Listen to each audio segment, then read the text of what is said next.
The Hopkinsville Goblins. A mystery from the orb. It began as so many rural legends do, with an ordinary night and ordinary people, far from the eyes of the world. But what happened outside the small town of Hopkinsville, Kentucky, in the summer of 1955 would become one of the strangest, most unnerving encounters ever recorded, a night when something not human came to visit a quiet farmhouse in the dark. And to this day, no one can fully explain what it was that descended upon the Sutton family home. The night was hot and still, August 21, 1955. The crickets had been restless all evening, their song rising in erratic waves through the thick southern air. The Sutton farmhouse sat low against the rolling land, a simple wooden structure surrounded by fields and trees. Its windows were open to the night, letting in the faint smells of corn, dust, and distant rain. Inside, a family and a few visiting friends gathered after a long Sunday. There was laughter, talk of work, a few jokes, the sort of calm, familiar sound that makes a house feel safe.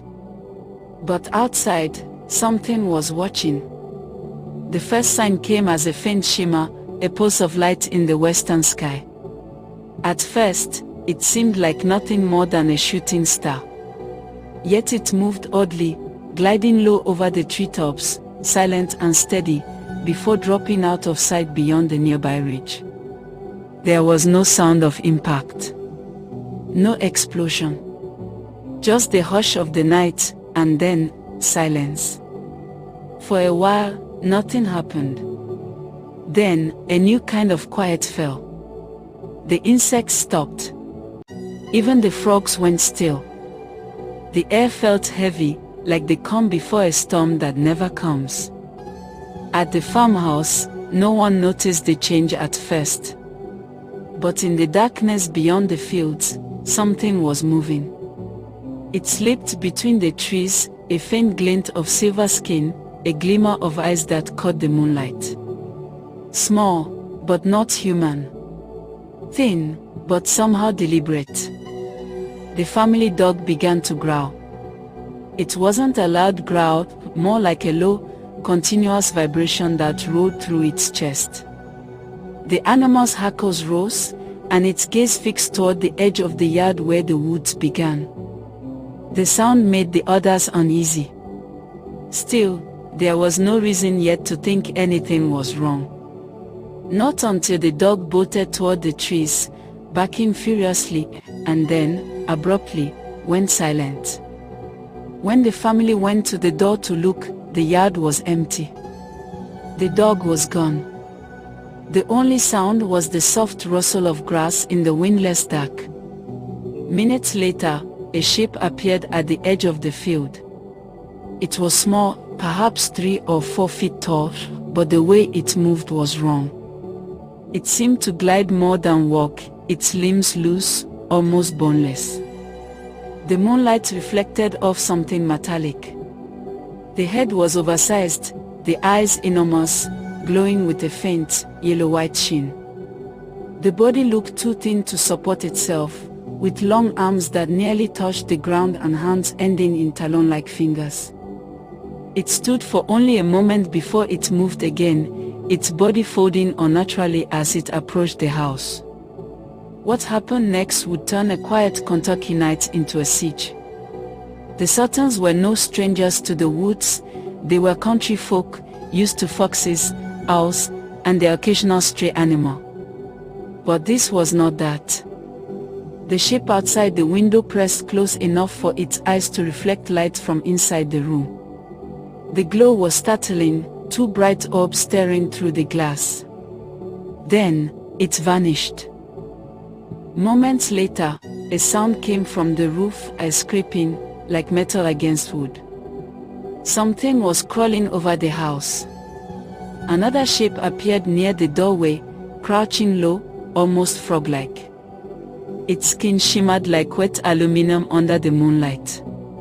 Fear spread fast. The men grabbed what they could, a shotgun, a rifle, and watched the door.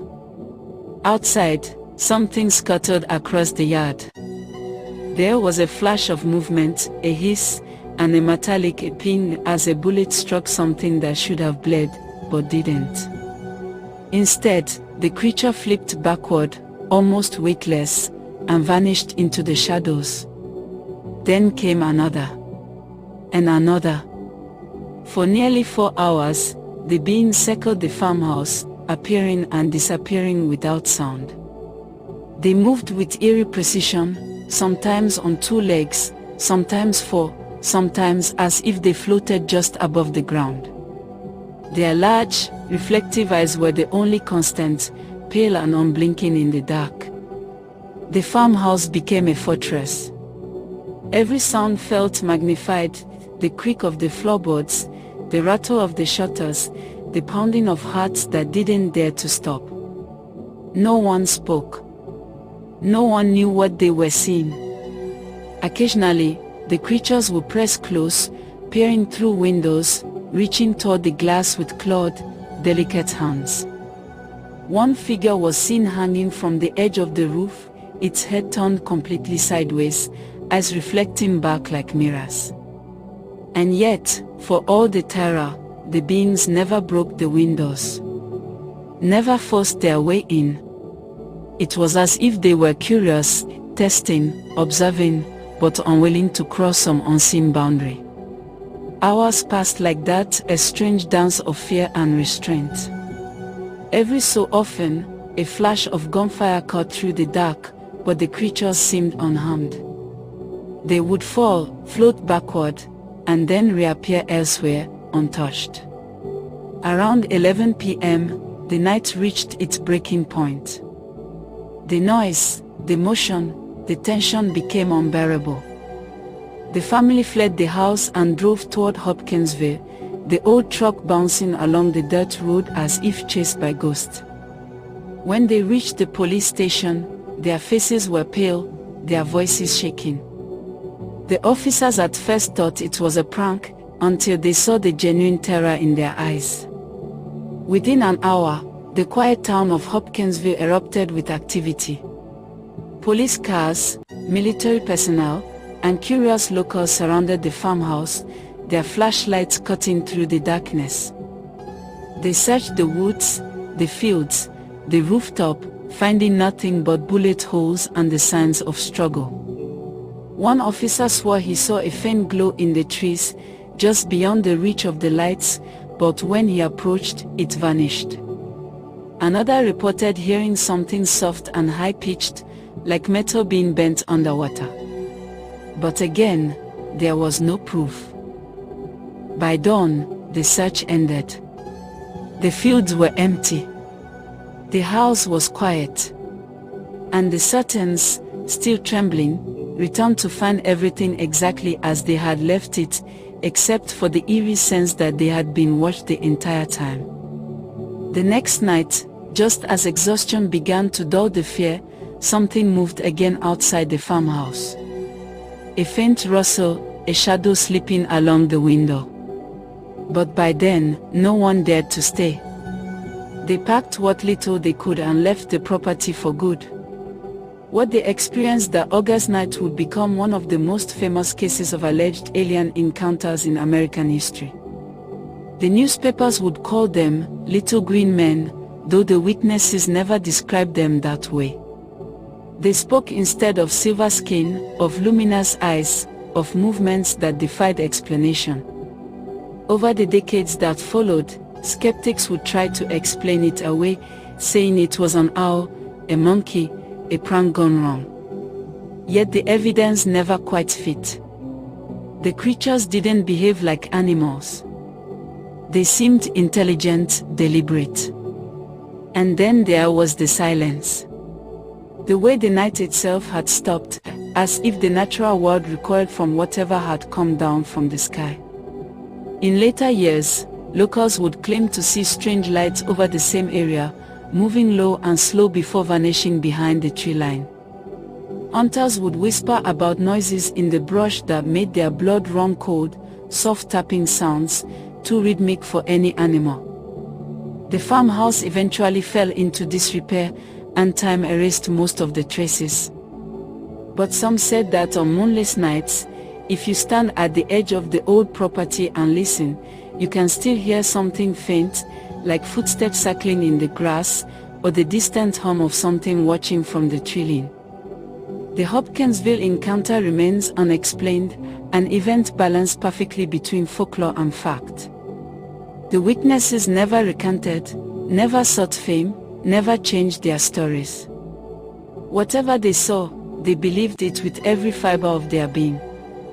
And perhaps that's the most unsettling truth of all, that sometimes, reality bends just enough to let something else through.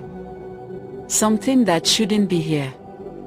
Something small, silent, and waiting. No one knows what really happened that night in 1955.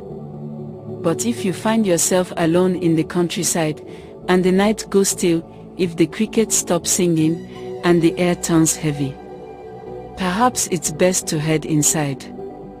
If you enjoyed this journey into mystery, make sure you like and subscribe to Mysteries from the Orb. Hit the bell so you don't miss our next descent into the unknown. Drop a comment below. Do you believe it happened?